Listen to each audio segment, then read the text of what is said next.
I graduated high school pretty much by the skin of my teeth. I spent most of my time just drawing or throwing apples at the wall as hard as I could. But one thing I won't forget is my science teacher who one day was teaching us about invasive species. And he brought up something that's kind of stuck with me, even though we talked about it for 15 minutes. The Australian bunny crisis.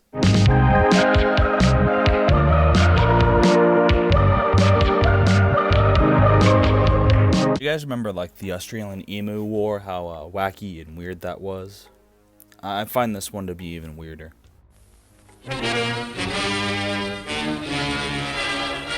Throughout the Commonwealth of Australia, the greatest animal pest of all is the rabbit. Okay, so how did this all get started? So the first rabbits were brought by the first fleet to Australia in 1788. For some reason those weren't an issue until some guy in 1859 released 24 into the wild, and then those just multiplied like rabbits. Originally Australia had these cute little things called quolls that would keep the rabbits in check, but they hunted them because they were killing their chickens, so guess what? Yeah. So now those 24 are 10 billion rabbits, I think. It's kind of weird. I can't really find an exact number. That sounds right. Alright, so now we have 50 trillion babbits running through Sydney from Payday 2's backyard. What are they going to eat? That's a lot of mouths to feed, and I don't think they're going to be able to feed themselves. That's right. If you guessed B, good job. You guessed correctly. So yeah, a lot of Australian farmers were losing food and money because of the just gargantuan amount of rabbits. Incidentally, it does seem odd that while Australia has millions of rabbits, in Britain it's quite hard to get one to make into a pie. I baked you.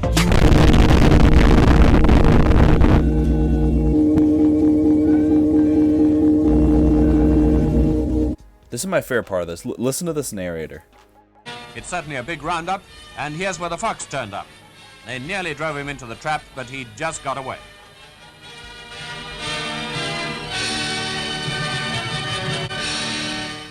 Anyway, since the rabbit's public enemy number one down under, this time the farmers rejoiced over a good day's work. I love this guy. He's literally me. It's yeah, I don't know what the fuck I was talking about the last few minutes. I gotta get back to the actual thing. Yeah, anyway, rabbits. Oh shit, a fox? I love foxes. Oh my god. Now I'm sure you're asking, how did the farmers deal with all these bunnies? Well, they came up with an ingenious trick you'll never guess. Yeah, I don't know why I didn't think of this, but shooting rabbits is one of the most common methods of control and can be successfully used to keep the population under control. Frankly, an ingenious technique, and one of the reasons why I always keep my bunnies strapped. There are a lot of insane photos I found of just how many bunnies that they hunted. It is shocking just how many, there was. I think I counted 100 in a single image, which I'm not going to show because it makes me sad. I like bunnies. Unfortunately, the Aussies couldn't keep up that KD ratio, so the bunnies were still multiplying faster than they could hunt them. That's when they got a pretty interesting idea. I'll have to admit, not really what my first choice would be. Obviously, my first choice would be giving bunnies a virus so they'd all die. I would love to see a timeline where, we just kind of start Resident Evil because we were trying to solve Australia's bunny problem. But since it's 1900 and Wesker won't be born until 1960, they gotta come up with another plan. So they're inspired by Denzel Washington instead, from his movie Fences. I think that's what it's about, right?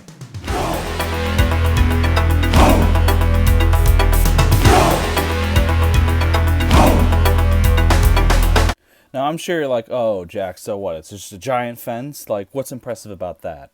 It's not like the Great Wall of China, right? Yeah, see, with that one, it was meant to defend from Mongolians and dragon monsters from space. So, give them a bit of a break. They weren't dealing with as much of issues. But hey, they didn't have to kill, thousands of workers to build the fence. So, that's a plus. 神的灵运行在水面上. What was I talking about? Oh yeah, fences. You're about the biggest fool I ever saw. It's my job. It's my responsibility. Holy shit, that's Boys from Overlord. No, that's literally one of my favorite movies ever. Fuck the Great Wall. Overlord is Kino. It's so good. Boys.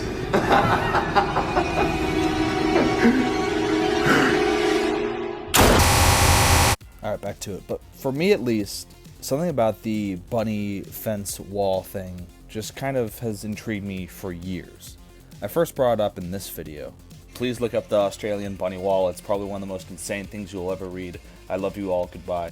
That was from 2 years ago, 2023. And yeah, I still have an intense interest for this. I think what interests me the most is that you create this massive man-made structure that's like record-breaking. It like nothing like it else in the world. Like, and it's all done because of bunnies.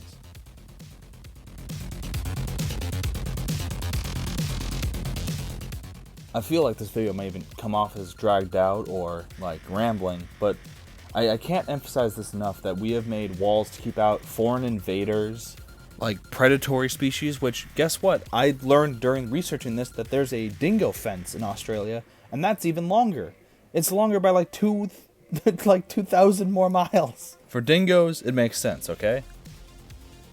Rabbits.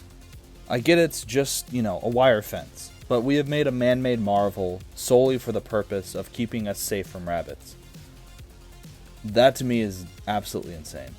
And you think, oh, now that we're in the modern era, that we have, you know, better solutions for this? Well. Still, they remain our most widespread and destructive pest, inhabiting around 70% of the continent, impacting on more than 300 species of native plants and animals, and costing more than $200 million every year in lost production. That's why I find this crazier than the Emu War, because this is still going. I mean, we literally tried air combat with them. Their underground homes have been exploded. I have been drawing Sydney from Payday 2, the Australian Payday 2 character, as a rabbit girl since my second Sydney video on the channel. Literally.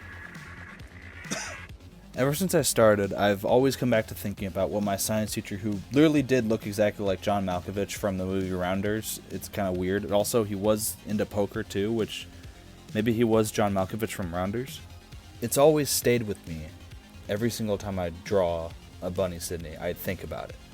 And I've drawn a lot of Bunny Sydneys. Like, way too many. I'm happy to finally have this monkey off my back. I've been wanting to do this video for literal years, as you guys have witnessed. I hope I was able to make it a little more tolerable than just going through some British lady talking about it.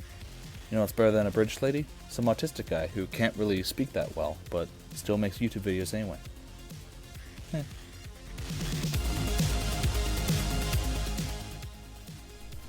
hope you guys enjoyed my Bnnuy documentary. I enjoyed making it. And I enjoy drawing this a lot. If I were to rank my bunnies, this is probably number one, honestly. I'm really happy with how this one turned out. Yeah. Thank you guys so much for watching. Be sure to join my Patreon, where I draw a lot of stuff. And where you can see videos like this early. Hope you enjoy. Love y'all. Hey, Brody!